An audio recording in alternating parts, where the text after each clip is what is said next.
increase on funds and appropriation report for tonight. She's probably not gonna. You put one. I put one there for her.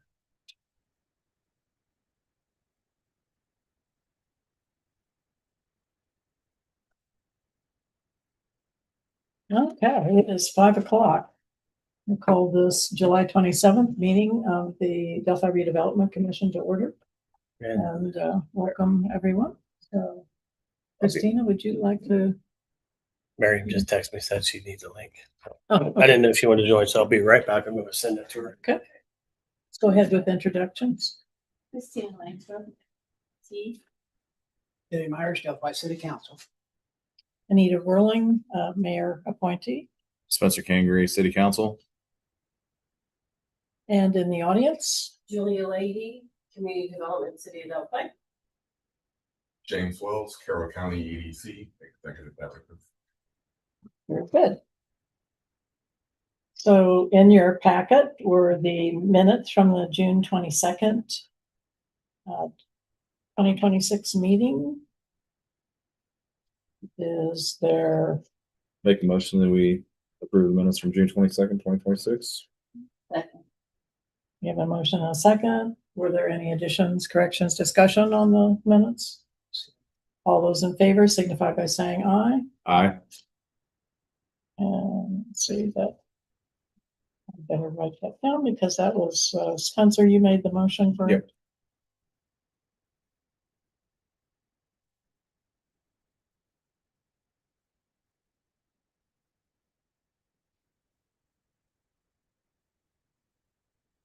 Okay, and the finance report, basically you've got the fund report in your packet, and you can see that we did get a disbursement this month, which brings the balance up to $337,328.11 for a few minutes.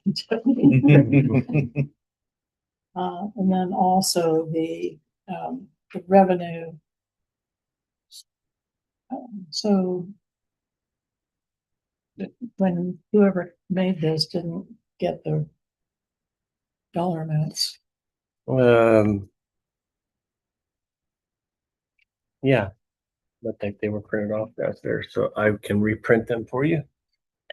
And they all should have on your email as well.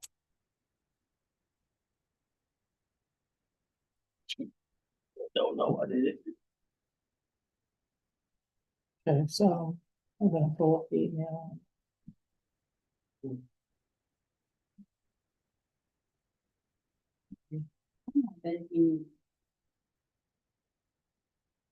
Why don't you just go ahead and read the amounts if you wouldn't mind? Okay. It's mostly the one that we're mostly interested in, of course, is the Front Street Apartments. Do you want to just go down the list? Yes, that would be great. So starting at the top, the first amount is $78.65. Next is $38,423.22. Then we have $17.95.24, $63.29.51. And when we get to the Delphi TIF district, it's $54,574.12. Then we have $67.02.29. We have an exciting canal district at $47.14. And then last but not least, the Front Street Apartments is $67,931.42. Thank you. Okay, so this is the first receipt that we're getting now from the Front Street Apartments. And of course, we did have a developer bond on Front Street. And so we had to check with Baker Tilly to find out, okay, now what do we do? And so Matt Eckerly did respond with that, but we'll get to that in just a minute. So are there any questions on the financial report?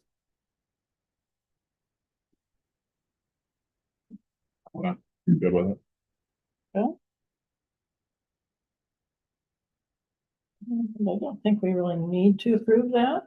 But the TIF receipts were really the critical piece on that. And then the next would be the invoice from Argent Institutional Trust, which was in your packet. And also the documentation there, you'll see that they're requesting a lot more than we have in the fund. And, you know, that's basically the interest that's been accruing on that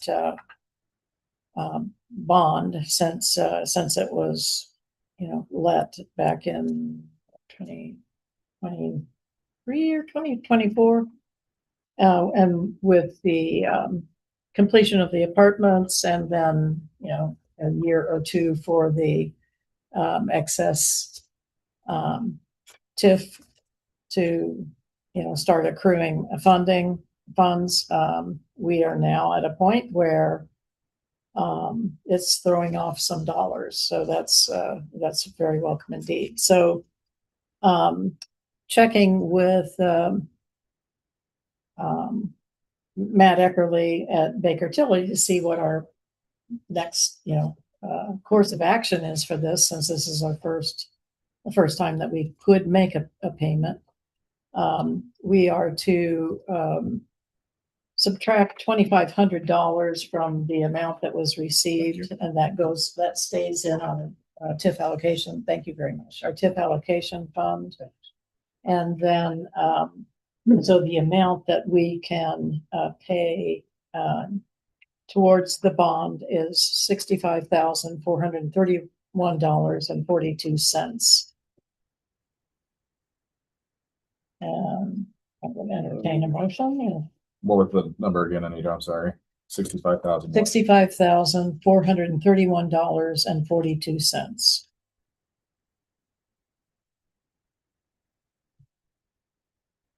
It's bond payment.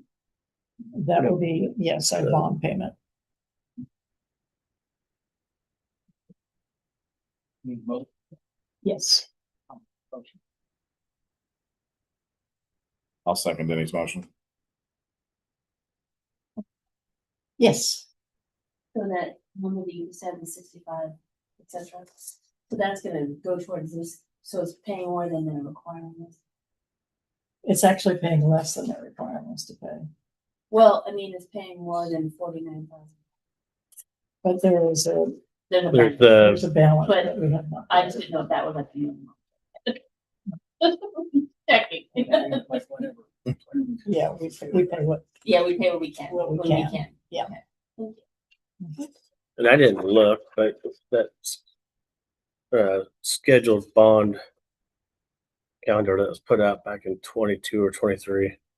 I was just curious to see if it matched up with where we are on this, because this is our second payment. So I was just going to do a I don't comparison. think we have done a payment. I think Is this our the first? one. This is our Okay, first because payment. so like, okay, I thought we did one last. No, we wouldn't have, No, because we they just paid took that. occupation and There's a $1,500 fee that we have to pay each year as an administrative Yep, fee that's to what we Argent, paid. and Yep. that's what we Okay. paid before. So this is the first bond payment. which is why we had some questions on the process with this. So okay, Right. Oh, then I have another.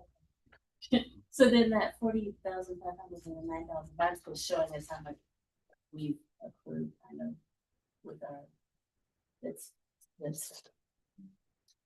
Yeah, so our scheduled bond interest payment for August. And we just haven't paid them before. Correct. So they're Okay. showing us as an unpaid amount of Right. 175 because, you know, they started charging. They sent us these Interesting. before, and we're like, well, Yeah. we'll get back to you. Exactly. Okay. So, yeah. Any other No, thank you. questions? What was it, 2,500? So the 2,500 Admin fee. is what Matt Eckerly from Baker Tilly said that we should retain in our fund for the Front Street apartment allocation area. And in part, that's because we're going to have, you know, a $1,500 administrative fee coming up later this year or early next year. that's an annual charge.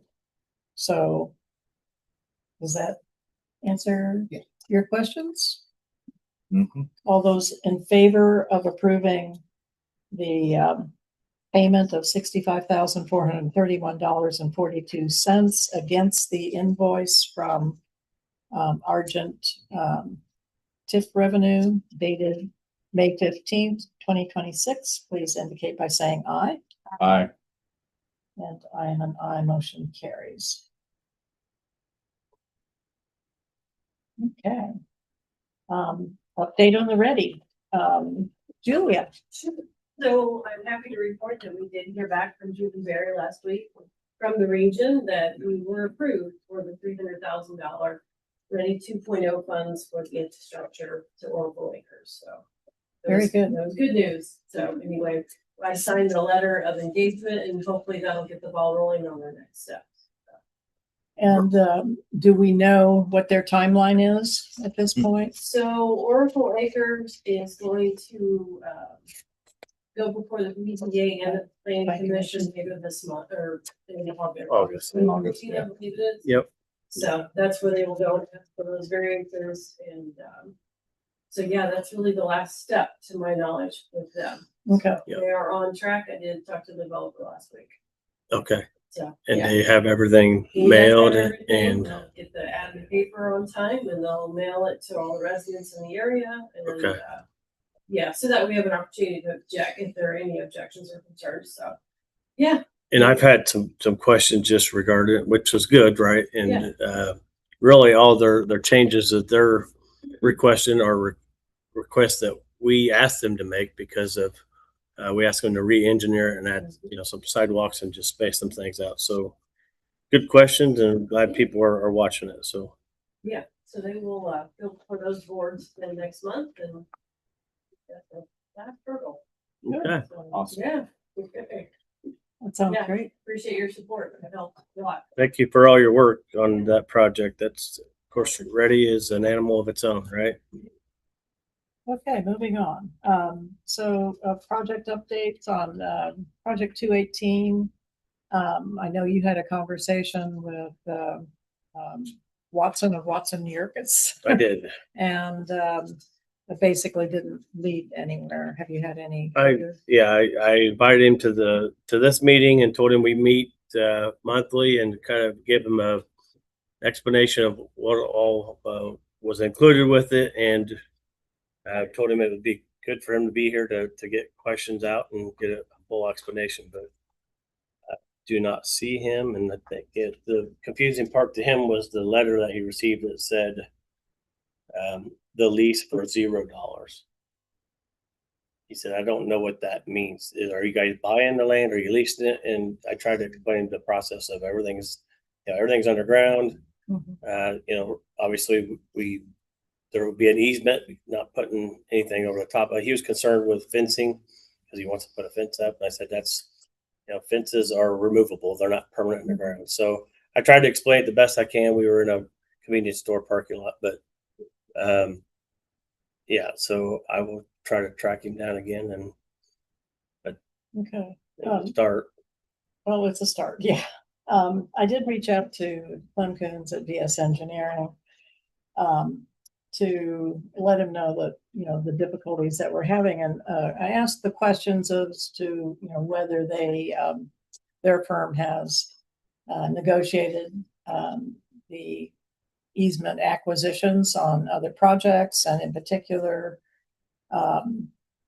for state highway and railroad right of way, because of the alternatives to the route that we have, which is, that we have selected. There were two other routes. One of them followed the Hoosier Heartland down to 218 and then 218, down to the site. And the other pretty much followed the railroad right of way. Clem indicated that, they have dealt with Norfolk Southern and with the state highway on different projects, and that, it's sort of the same regardless, but it usually takes longer for Norfolk Southern than it does for the state highway.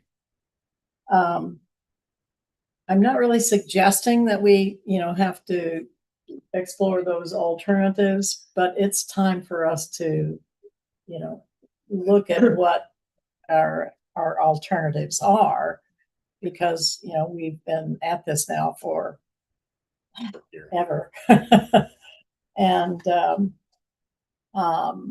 short of condemnation, it doesn't appear that, we're going to make this work. And I don't know how much appetite there is for that. So we need to at least have some options that we can talk about. One of the things I did ask Clem about was, would they be willing to take over the negotiation on this existing project and see if we could expedite that along.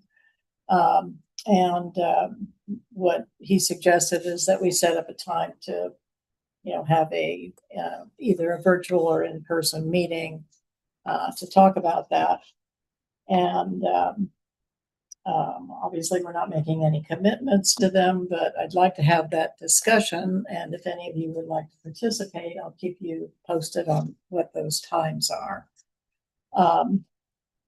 Just to try to move this along, because we're not getting anywhere.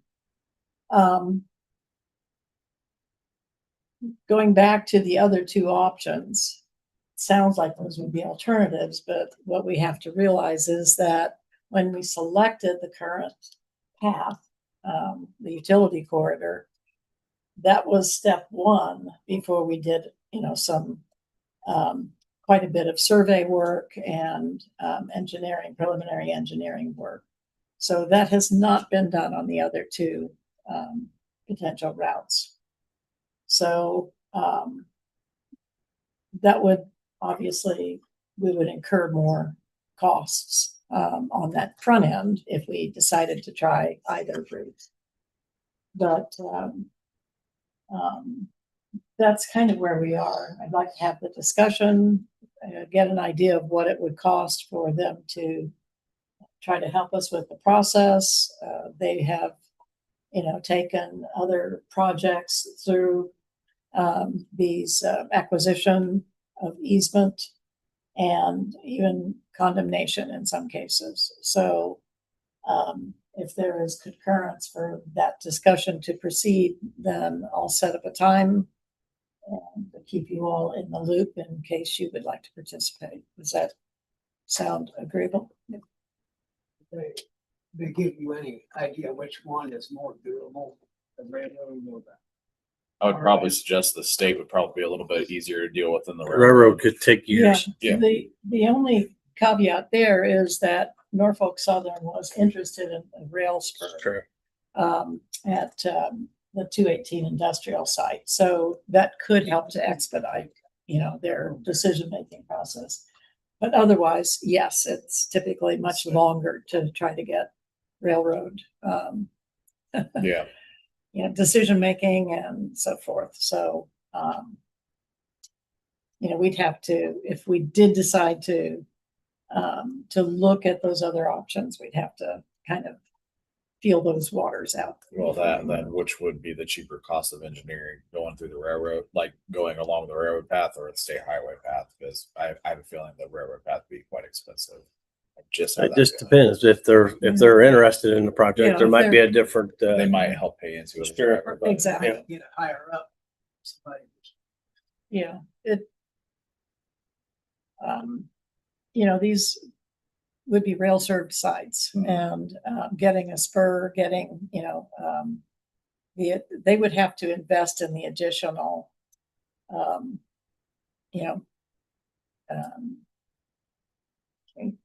build out to get that spur. So, I think, we can see where that takes us. But right now, we're just at the front end trying to see if they can assist us with moving forward on the current route. Yeah. The current route was the preferable one from, the get-go for a lot of different reasons, but among those certainly is the possibility of future development. You're on the side where, there's not going to be any development on the other side of the Hoosier Heartland, because it's pretty much swampland, and the railroad right of way is limiting in a lot of ways.